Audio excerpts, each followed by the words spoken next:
Baik, Ibu Bapak Guru sekalian, setelah menentukan tim fasilitator dan penguatan pemahaman tentang paradigma pembelajaran berbasis proyek, persiapan kita berikutnya adalah mengidentifikasi kesiapan satuan pendidikan dan menyiapkan ekosistem yang mendukung implementasi proyek.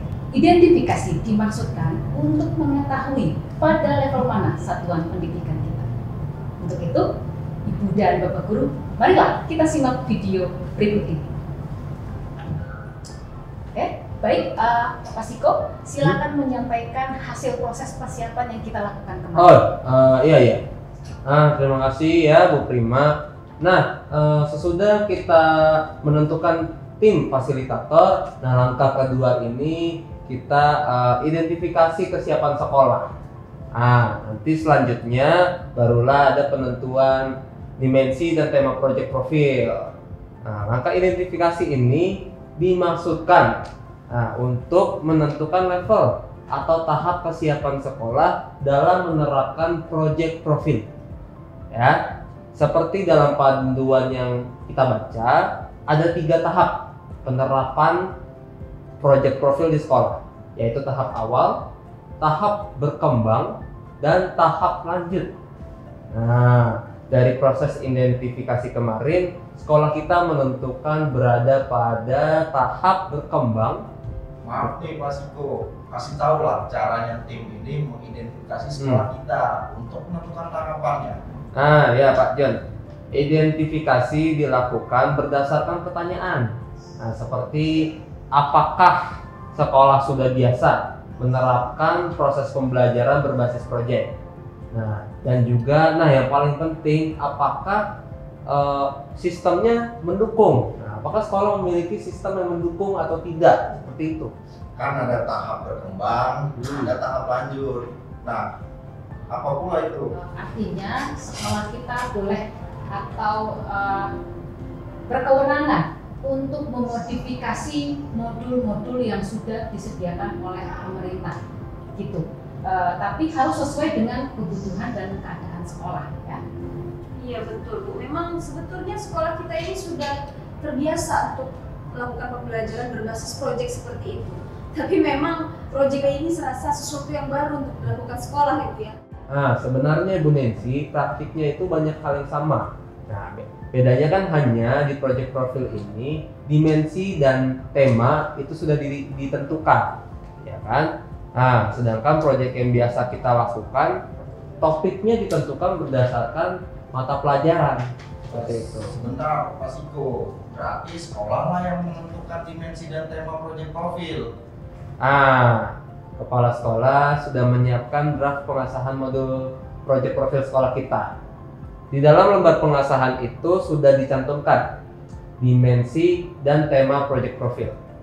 Dimensinya adalah mandiri dan bernalar kritis. Temanya rekayasa teknologi dan gaya hidup berkelanjutan. Sedangkan topiknya ditentukan bersama guru dan murid. Misalnya apa ya? Misalnya tentang ketahanan pangan dan lingkungan misalnya. Ini tentang topik ini menarik Pak, karena kan Bu Prima pernah menyampaikan kalau proyek ini berpusat pada murid. Berarti yang menentukan pilihan proyek dan menentukan topiknya itu murid begitu ya? Ya betul. Kalau kita sepenuhnya menerapkan pandangan Ki Hajar Dewantara, berarti murid loh yang menentukan topik, bukan kita. Nah, itu maksud saya Bu. Jadi kemarin saya bermaksud untuk mengingatkan supaya kita para guru dalam mendampingi murid berprojek itu harus tetap semangat menghormati murid sebagai subjek pembelajar, ya.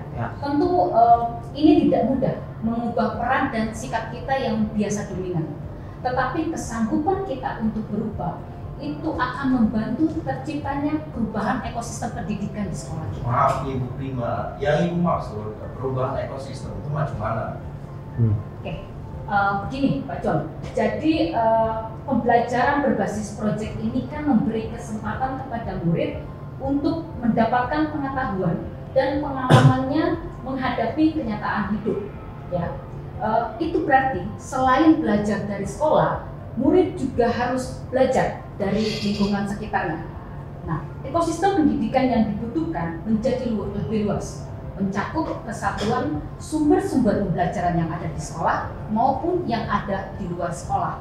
Seperti misalnya keluarga atau rumah, lingkungan alam, serta lingkungan sosial budaya yang ada di sekitar, termasuk lingkungan digital. Sebenarnya saya sudah baca itu buku panduannya, Bu, tapi tidak bisa memahami seperti Ibu Prima ini loh. Nancy ini kalau memuji suka kelewatan. Ini serius, Bu. Saya sudah baca bukunya, tapi tidak bisa memahami. Nah, kalau Bu Nancy ini levelnya sama lah dengan saya. Tidak lah, Pak. Saya ini selangkah lebih maju lah daripada Pak John, tapi tetap sama. Berarti level saya paling bawah ini di sini. Baik. Nah, yang penting sekarang adalah apa yang harus dilakukan dulu untuk menyiapkan perubahan ekosistem pendidikan yang dibutuhkan. Ya, untuk bagian ini silakan Pak Siko dilanjutkan. Ya, baik, begini Ibu Bapak Guru sekalian ya.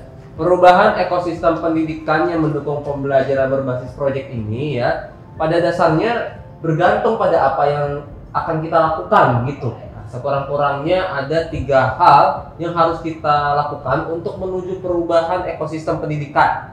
Nah, yaitu pertama, kita perlu membangun budaya satuan pendidikan yang mendukung pelaksanaan pendidikan penguatan karakter murid. Ya. Kedua, memahami perubahan peran dari setiap pihak pemangku kepentingan. Dan ketiga, mendorong penguatan kapasitas pendidik. Nah itu bagaimana itu praktiknya ya Pak? Sebenarnya yang dimaksud dengan budaya satuan pendidikan adalah kebiasaan baru para guru, lalu pemangku kepentingan untuk menerapkan nilai-nilai kebaikan atau keutamaan dalam pembelajaran kontekstual berbasis proyek. Ya. Kemudian nilai-nilai kebaikan dalam pembelajaran diantaranya adalah menghormati kesetaraan dengan murid dan mengutamakan kolaborasi dengan mitra dan guru. Nah itu dia juga Bu, Pak. Mulai sekarang kita harus membiasakan diri untuk terbuka gitu dengan murid, karena memang kita harus mengedepankan kesetaraan, yaitu juga dengan mendengarkan kritik dari murid, begitu ya? Wah, mantap kali Bu Nancy ini ya. Ya, saya lanjut ya.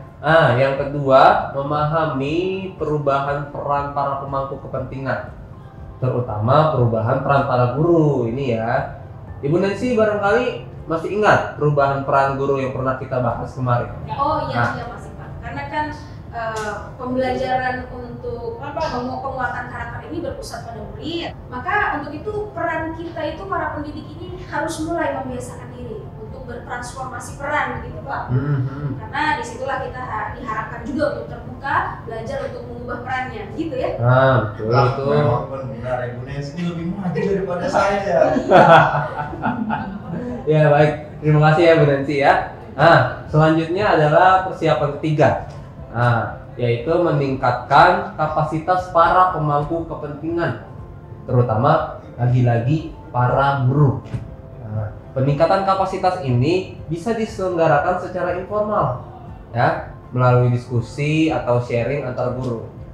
Nanti untuk yang formal maksud saya, nanti bisa direncanakan bersama kepala sekolah. Itulah, sering-sering lah Pak Siko ajarin saya supaya saya tambah maju juga. Iya Mas Pak. Ya. Bagaimana Ibu dan Bapak Guru? Semoga sudah bisa memahami rencana strategis perubahan satuan pendidikan dan persiapan yang harus dilakukan untuk mendukung terciptanya ekosistem perubahan pembelajaran berbasis proyek yang berpusat pada murid. Baik, Ibu dan Bapak Guru, sekian materi kita hari ini. Selamat belajar, salam dan bahagia senantiasa.